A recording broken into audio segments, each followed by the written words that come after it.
कर्नाटक में बीते दिनों भारतीय जनता युवा मोर्चा के एक नेता के साथ हुए घटना के बाद उत्तर प्रदेश का योगी मॉडल अचानक चर्चा में आ गया है। दरअसल युवा नेता की हत्या के बाद अपनी ही पार्टी और संगठन के सवालों से घिरे कर्नाटक के मुख्यमंत्री बसवराज बोम्मई ने उत्तर प्रदेश के सीएम योगी आदित्यनाथ के कामकाज के मॉडल की चर्चा कर दी। दक्षिण कर्नाटक में बीजेपी नेता प्रवीण निट्टारू की हत्या के मामले में 2 अभियुक्त जाकिर और शफीक गिरफ्तार हो चुके हैं, पर बावजूद इसके भी भाजपा कार्यकर्ता बोम्मई सरकार से खफा हैं। इनका आरोप है कि सरकार अपनी ही पार्टी के कार्यकर्ताओं की सुरक्षा करने में नाकाम है। साथ ही इस वर्ग की मांग है कि कर्नाटक में यूपी का योगी मॉडल लागू हो। उत्तर प्रदेश के योगी मॉडल की चर्चा तब शुरू हुई जब सीएम बोम्मई ने प्रेस कॉन्फ्रेंस की। कॉन्फ्रेंस में सीएम ने कहा कि उत्तर प्रदेश में हालात यहाँ से बहुत अलग हैं, वहाँ के लिए योगी जी बिल्कुल फिट हैं। कर्नाटक में हालात काबू करने के लिए हम हर तरीका अपना रहे हैं। अगर ज़रूरत पड़ी तो यहाँ भी हम गवर्नेंस का योगी मॉडल अपना सकते हैं। राजनीति में समय बहुत मायने रखता है। बोम्मई का ये बयान भी ऐसे समय में आया है जब इसी साल योगी आदित्यनाथ के चेहरे पर बीजेपी ने उत्तर प्रदेश में ऐतिहासिक जीत हासिल की है। इसका महत्व इसलिए और भी ज़्यादा हो जाता है क्योंकि 2014 के बाद से भारतीय जनता पार्टी ने देश में हर चुनाव प्रधानमंत्री नरेंद्र मोदी को ही केंद्रित कर लड़ा है। अब तक पार्टी ने गुजरात मॉडल का हवाला देते हुए जन जन तक ये संदेश पहुंचाया कि मोदी के मुख्यमंत्री रहते हुए गुजरात में कितना विकास हुआ। 2017 का उत्तर प्रदेश में हुए विधानसभा चुनाव भी मोदी के चेहरे पर ही लड़ा गया था और उस चुनाव में जीत मिलने के बाद योगी आदित्यनाथ को मुख्यमंत्री पद की जिम्मेदारी दी गई थी।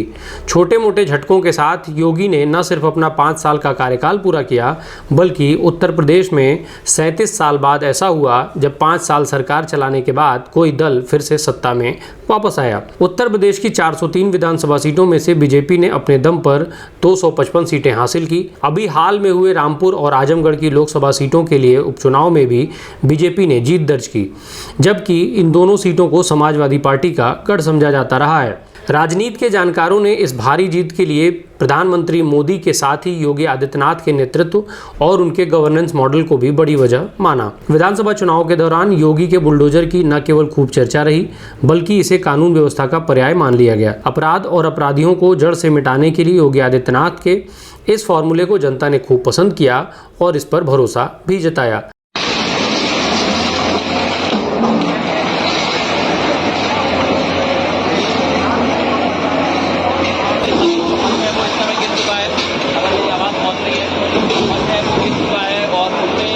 का काम किया गया है।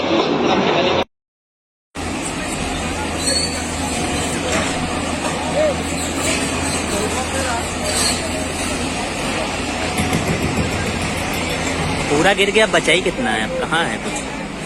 हालांकि विपक्ष ने इसे लेकर योगी आदित्यनाथ सरकार की खूब आलोचना भी की। अखिलेश यादव ने चुनाव प्रचार के दौरान एक सभा में योगी पर तंज करते हुए कहा कि इन्हें बुलडोजर बाबा के नाम से जाना जाए, पर विपक्ष के इन प्रहारों का असर उल्टा रहा था। अखिलेश के इस हमले के बाद बुलडोजर बीजेपी के प्रचार अभियान का एक अहम हिस्सा बन गया। यहाँ तक कि यूपी की मजबूरी है, बुलडोजर जरूरी है और बाबा का बुलडोजर जैसे नारे उत्तर प्रदेश के विधानसभा चुनाव में खूब गूंजे। चुनाव से पहले अपनी सरकार की उपलब्धि गिनाते हुए खुद मुख्यमंत्री योगी आदित्यनाथ ने कहा था कि 2017 के बाद अपराधी राज्य छोड़कर जा रहे हैं, जनता नहीं। यही नहीं, हाल ही में बीजेपी की पूर्व नेता नुपुर शर्मा की पैगंबर मोहम्मद पर दी गई विवादित टिप्पणी के बाद यूपी के प्रयागराज में छिड़ी हिंसा के कथित मास्टरमाइंड जावेद पंप के घर को बुलडोजर से ढहा दिया गया। प्रशासन की ओर से पंप के घर को अवैध निर्माण बताया गया था। कर्नाटक की मौजूदा स्थिति को देखते हुए कहा जा सकता है कि यहाँ योगी मॉडल का जिक्र अपराधी या अपराध के खिलाफ सरकार की सख्ती के तौर पर हो रहा है, जिसके जरिए कर्नाटक में हो रहे अपराधों पर लगाम लगाने की सरकार तैयारी कर रही है।